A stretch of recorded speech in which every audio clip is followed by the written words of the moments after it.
The chandelier above the grand ballroom sparkled like a galaxy trapped in crystal, casting prisms of light across the polished mahogany floors. Laughter and clinking glasses filled the air, a symphony of celebration for my father's retirement. At 65, Richard Langley was stepping down as CEO of Langley Enterprises, the family empire built on decades of steel and ambition. The room was a sea of tailored suits and glittering gowns, each guest a carefully curated piece of my father's legacy. And I, Elise Langley, stood at the edge of it all, a stranger in my own family's story. I was 35, the youngest of 3 siblings, and the only one who hadn't followed the Langley playbook. My brother, Charles, was the golden heir, groomed to take the throne. My sister, Margaret, was the diplomat, her charm smoothing over boardroom tensions. Me, I was the one who left. At 22, I'd walked away from the family business, trading boardrooms for a tech startup in Silicon Valley. I built something from nothing, a company that funded small businesses, empowered dreamers, and turned my name into something more than Langley's daughter. But tonight, at my father's retirement party, I was reminded that to them, I'd always be the black sheep. The whispers started early. I caught fragments of them as I moved through the crowd, a glass of champagne in hand to steady my nerves. Elise. Oh, the one who ran off. She's done well, I hear, but nothing like Langley Enterprises. A pity she never fit in. I smiled tightly, pretending not to hear, but each word was a pinprick, sharp and deliberate. I'd come back for this night out of respect for my father. But respect, it seemed, was a one-way street. The stage at the front of the ballroom glowed under soft lights as Charles took the microphone. His suit was impeccable, his smile rehearsed. Tonight, he began, his voice booming with practiced warmth. We honor a man who built an empire. Richard Langley, our father, our leader. The room erupted in applause, and I clapped along, my eyes on my father. He sat at the head table, his silver hair catching the light, his face a mask of pride. But when his gaze met mine, it flickered something unspoken passing between us. Charles continued, his tone shifting to something sharper. Of course, not everyone here has carried the Langley name with the same dedication. A ripple of laughter spread through the crowd, and I felt it like a slap. Some of us, he said, his eyes locking on mine, chose a different path. But we're all family, aren't we? Even the black sheep. The room laughed again, louder this time, and my grip tightened on the champagne flute.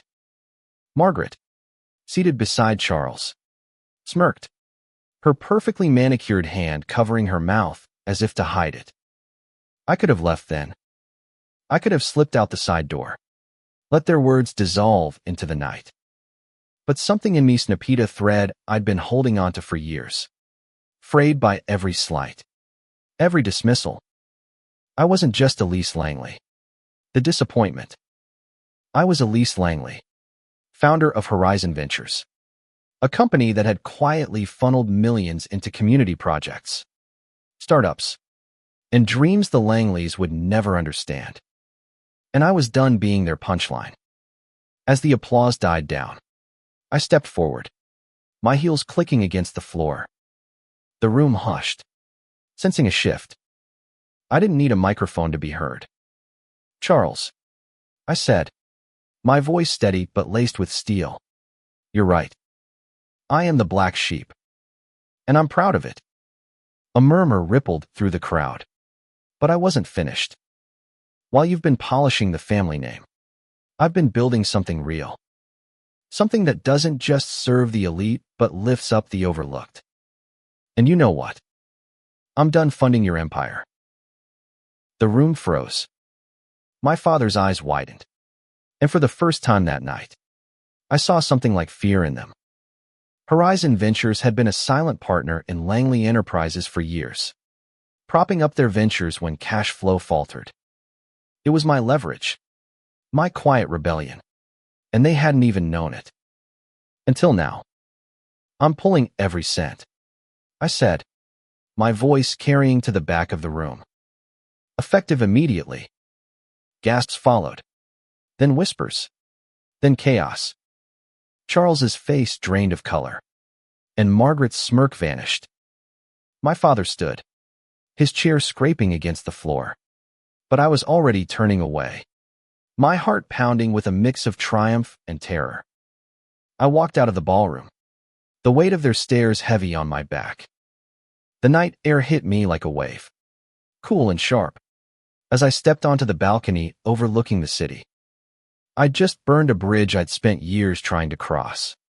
But for the first time, I felt free. This was my story now, not theirs. And it was only beginning. The city skyline glittered below, a constellation of ambition and anonymity. I leaned against the balcony railing, the cold metal grounding me as my pulse raced. Inside, the party continued. A muffled hum of voices and clinking glasses. But out here, it was just me and the weight of what I'd done. I'd cut off Langley Enterprises' lifeline, a decision that felt like tearing out a piece of my own history. But it wasn't reckless.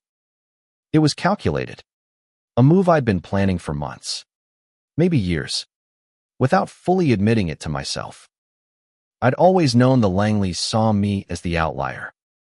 Growing up, I was the one who asked too many questions, who challenged my father's ironclad rules. Charles and Margaret played their parts perfectly obedient, polished, predictable.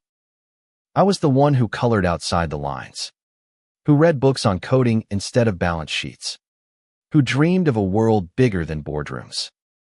When I left at 22, it wasn't just rebellion. It was survival. I couldn't breathe in their world, suffocated by expectations I'd never meet. Horizon Ventures was my answer. I started it with nothing but a laptop and a stubborn belief that money could do more than make the rich richer. I funded bakeries in small towns, tech startups led by women like me, community centers in neighborhoods the Langleys would never visit. Every deal I closed was a defiance of their legacy, proof that I didn't need their name to matter. But I'd kept one foot in their world, quietly funneling money into Langley Enterprises when their risky ventures teetered. It was my way of staying connected, of proving I wasn't a total traitor. Until tonight. The balcony door creaked open, and I tensed, expecting Charles or Margaret to come storming out, ready to tear into me. Instead, it was my father. His presence filled the space, commanding even in silence. He didn't look at me right away, his gaze fixed on the city below, his hands clasped behind his back. The years had etched lines into his face, but his posture was still that of a man who bent the world to his will. "Elise," he said finally, his voice low, measured. "What you did in there, it was bold. Foolish, but bold." I turned to face him, my heart a drumbeat in my chest. Foolish, or necessary. He met my eyes, and for a moment, I saw the man who'd taught me to ride a bike, who'd laughed when I beat him at chess at 10 years old. But that man was buried under decades of pride and power. "You think you can dismantle what I've built?" he asked. "You think your little startup can outlast an empire?" "My little startup has been keeping your empire afloat," I shot back. "You didn't even know, did you? How many times Horizon bailed you out when your deals went south?" His jaw tightened, but he didn't deny it. He couldn't. I'd seen the numbers. The quiet transfers that kept Langley Enterprises from crumbling under bad investments. I'd done it out of some warped sense of loyalty, but no more. "Why now?" he asked, his voice softer, almost searching. "Why tonight?" I wanted to scream, to list every slight, Every moment they'd made me feel small. But instead, I said, because I'm tired of being your punchline. I'm tired of pretending I need your approval. He didn't respond right away, and the silence stretched between us, heavy with years of unspoken truths. Finally, he said, "You're more like me than you think. Elise, that fire in you's mine." I laughed, sharp and bitter. If I'm like you, it's only because I learned how to fight back. He stepped closer, his eyes searching mine. This isn't over. You've started something you can't undo. Maybe, I said, holding his gaze. But it's my choice, not yours. He turned and walked back inside, leaving me alone with the city and my racing thoughts. I knew what I'd done would ripple through the family, the company, the world I'd tried so hard to escape. But standing there, under the weight of my own defiance, I felt something new, power. Not the kind my father wielded, built on control and legacy, but the kind that came from choosing my own path, no matter the cost. The next morning, my phone buzzed relentlessly, a storm of notifications that I ignored as I sat in my hotel room, staring at the skyline through the window. The news had spread faster than I'd expected. Headlines screamed about Langley Enterprises' financial instability, speculating on the mysterious withdrawal of a major investor. My name wasn't mentioned not yet, but the whispers were out there, circling like vultures. I'd known this would happen, but seeing it unfold was like watching a wave crash over a house of cards. I opened my laptop and pulled up Horizon Ventures' dashboard. The numbers were solid. My company a fortress I'd built brick by brick. But cutting off Langley Enterprises wasn't just about money. It was personal. I'd spent years proving I didn't need them.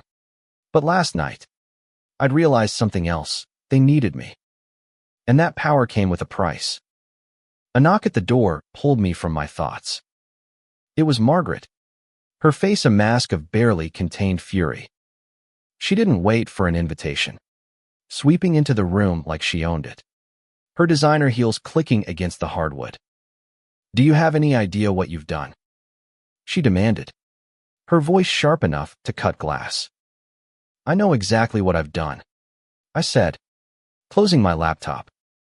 "The question is, do you?"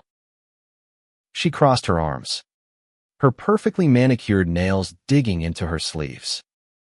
"You think this is a game, Elise?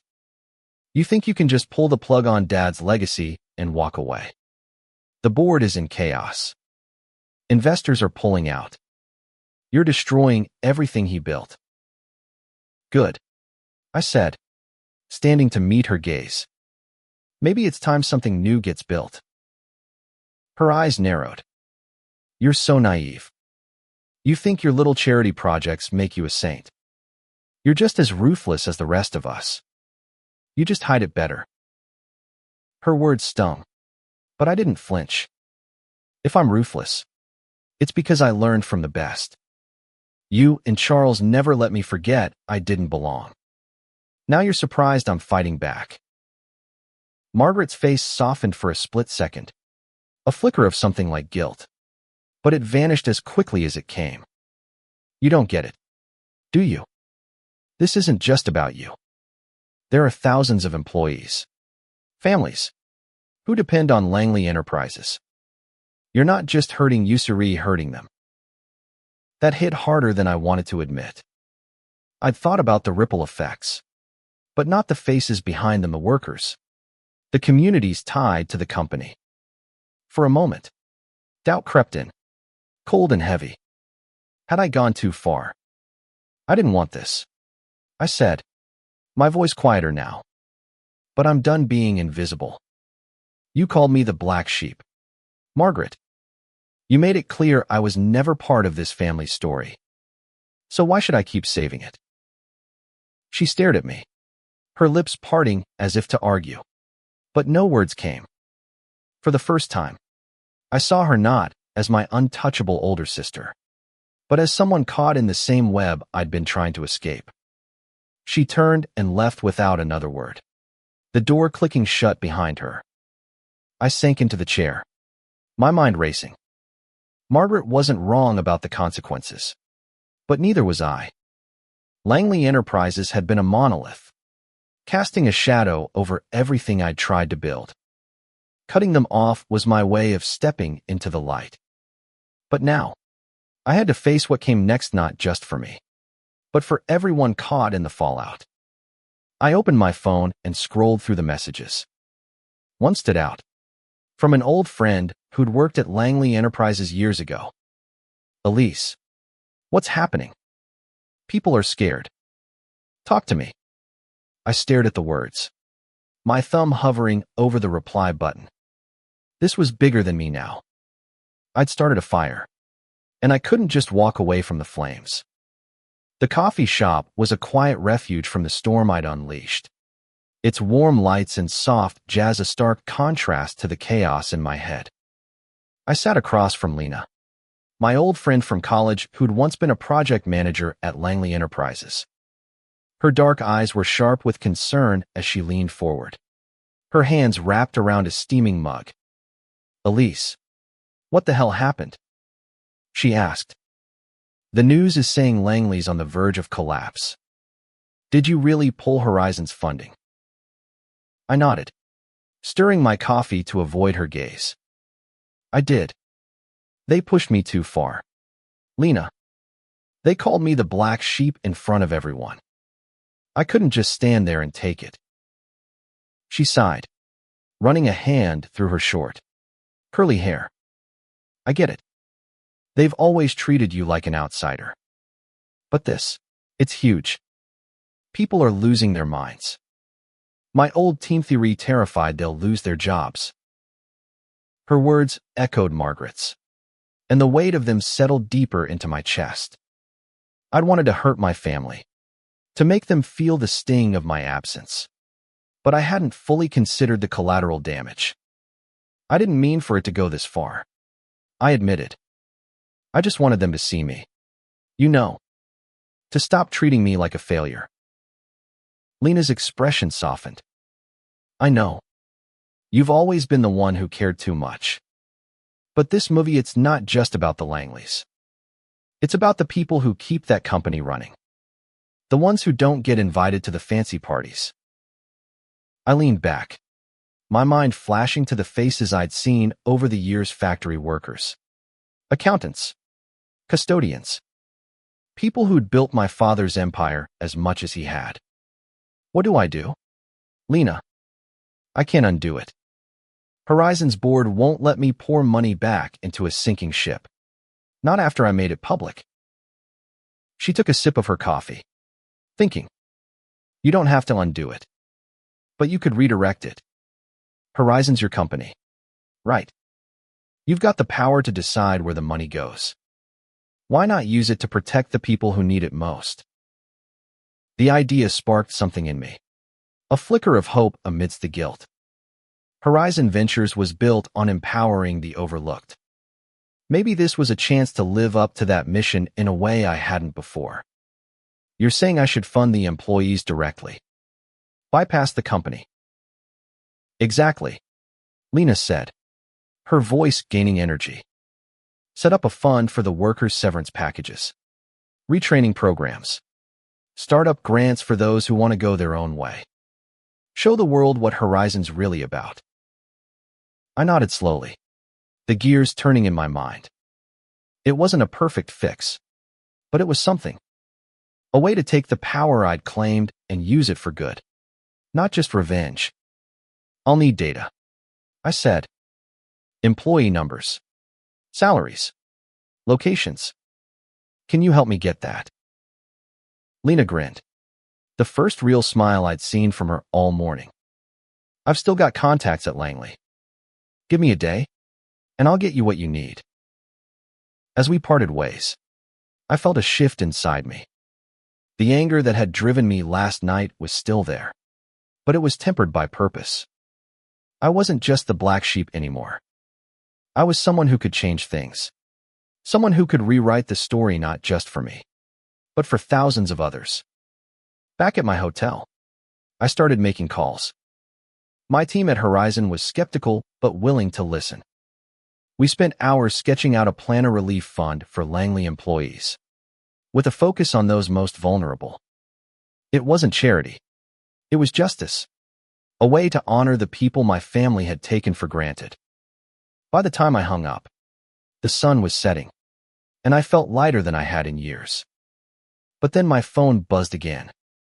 A text from Charles. "We need to talk. Now." I stared at the screen, my stomach twisting. The fight wasn't over yet. Charles was waiting for me in the lobby of the Langley Enterprises headquarters, a towering glass building that screamed wealth and control.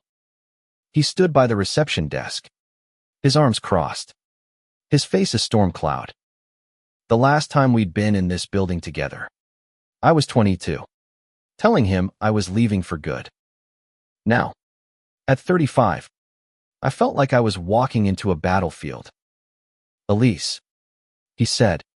His voice clipped as he gestured toward a private elevator. "Let's do this upstairs." The ride to the top floor was silent, the air thick with tension. When the doors opened, we stepped into my father's office, or what used to be his office.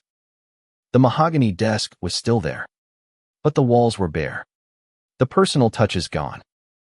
Charles didn't sit. He paced, his hands clenched into fists. "You've made a mess," he said finally, stopping to face me. "The board's in a panic. Investors are bailing. And you're out there playing Robin Hood with your little startup. It's not a game, Charles," I said, my voice steady despite the knot in my chest. "You made it personal when you called me out in front of everyone. You don't get to humiliate me and expect me to keep bailing you out." His eyes flashed with anger, but there was something else there too: desperation. "You think this is about you? This company is Dad's life. It's our family's legacy. You're tearing it apart because of a bruised ego." I stepped closer, refusing to back down. "No, Charles. I'm tearing it apart because it's rotten. You and Dad built an empire on control, not care. You never valued the people who made this place run. I'm done pretending that's okay." He laughed, a harsh, bitter sound. "You're so self-righteous. You think your money makes you better than us. You're just as much a Langley as I am." "Maybe," I said, holding his gaze. "But I'm using my power to build, not destroy. I'm setting up a fund for the employees' severance, retraining, grants. Something you never would have done." For a moment, he looked stunned, like I'd pulled the ground out from under him. Then his face hardened. "You think that'll save you? The press is already sniffing around. When they find out you're the one who tanked us, they'll crucify you." "Let them," I said. "I'm not hiding anymore."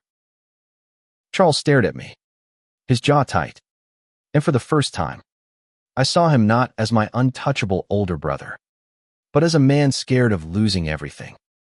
"You're making a mistake," he said quietly. "Dad won't forgive you for this." "I don't need his forgiveness," I said. "I need to live with myself." I turned to leave, but Charles called after me.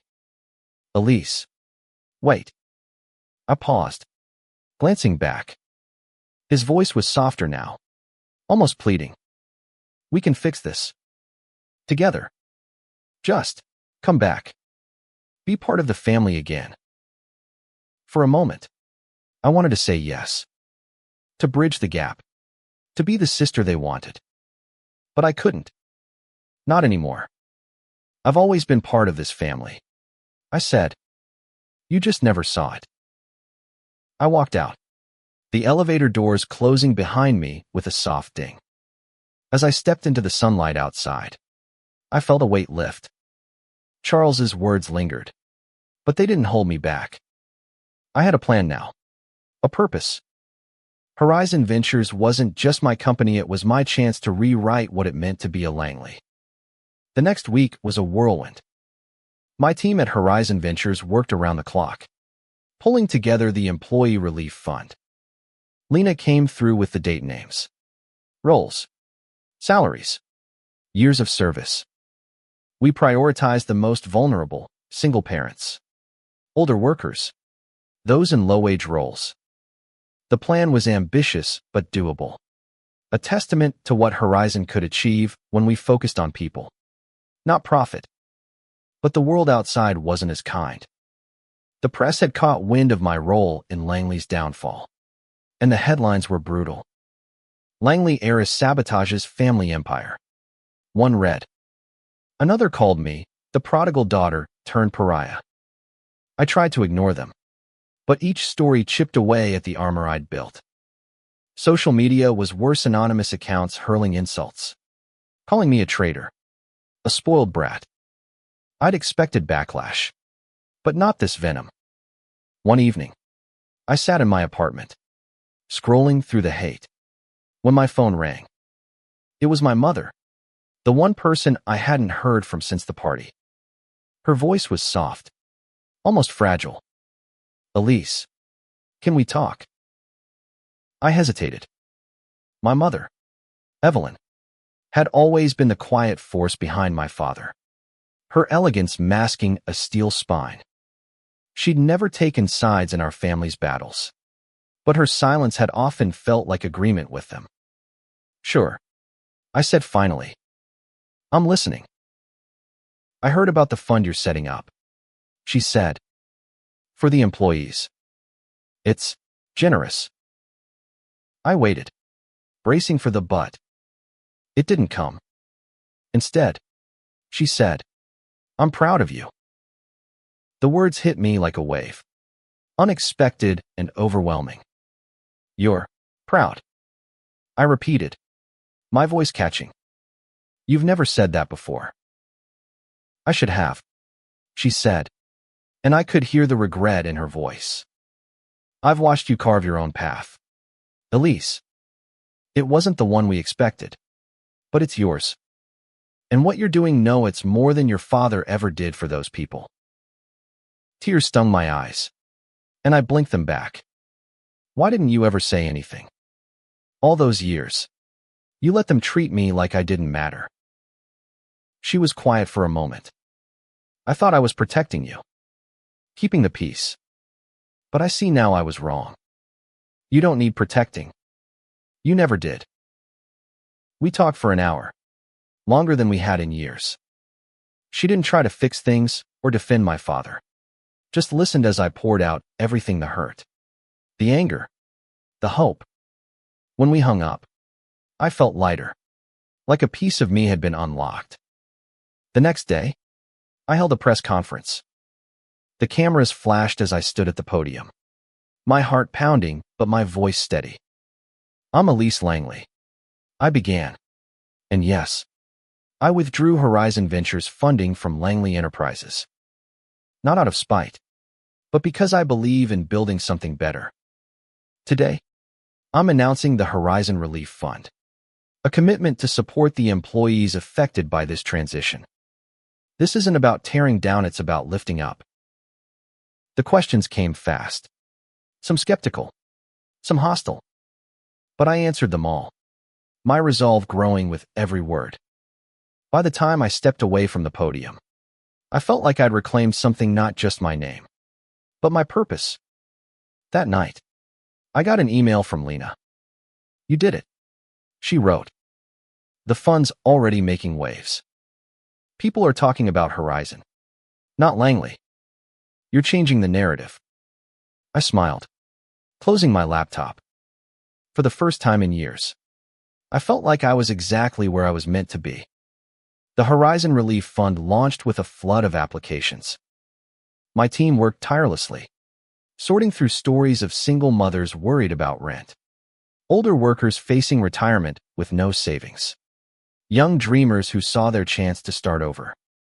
Each file was a reminder of why I'd done this, not just to break free from my family, but to give others the freedom I'd fought for.